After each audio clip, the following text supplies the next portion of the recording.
గత 2 రోజుల క్రితం నర్సాపేట మార్కెట్ సెంటర్లో పారిశుద్ధ్యం బాగలేదనేసి మీడియా ద్వారాగా మున్సిపల్ కమిషనర్ గారికి అలాగే స్థానిక గౌరవ ఎమ్మెల్యే గారి దృష్టికి తీసుకెళ్ళటం జరిగింది.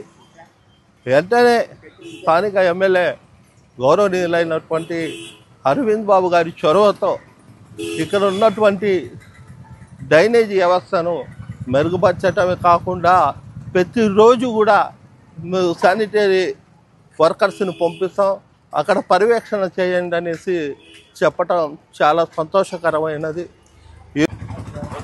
మీడియా మిత్రులకు నమస్కారం.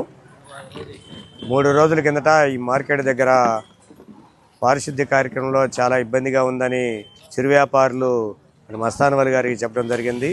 మస్తానవల్లి గారు మీడియా తరపున మాకు తెలియజేయటం జరిగింది. మా శాసనసభ్యులైన డాక్టర్ చదలవాడ అరవింద్ బాబు గారు మాకు ఆదేశాలు ఇవ్వడం జరిగినది. ఇది ఎమ్మటే క్లియర్ చేయమని. మేము ఇవాళ ఉదయాన్నే రావటం జరిగింది. ఇక్కడికి వచ్చి మొత్తం క్లియర్ చేశాము. ఇక్కడ మొత్తం చాలా బాగుంది. చిరు వ్యాపారస్తులందరూ చాలా సంతోషంగా ఉన్నారు. మా 34 వార్డులో ఎక్కడైనా శానిటైజర్ వర్క్ ప్రాబ్లం ఉంటే మాకు తెలియజేయండి. మేము వచ్చి స్పందిస్తాము, ఎమ్మటే చేస్తాము. ఏ కార్యక్రమైనా అరవింద్ బాబు గారి ఆధ్వర్యంలో గంటల్లోనే క్లియర్ కావాలి. ఈ మా ఆదేశాలు, మా ఎమ్మెల్యే గారి ఆదేశాలు.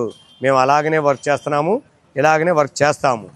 4వ ward Panasthota market centre, LB market centre. ఇక్కడ కాలువలు ఆగిపోవడం కానీ, డస్టులు కానీ, చేపల వాళ్ళ వేస్ట్ ఇక్కడే వేయడం వల్ల అది 2 రోజులు లేట్ అయ్యేసరికి వాసనకి ఉండలేక మేము మస్తాన్ గారికి చెప్పడం జరిగింది.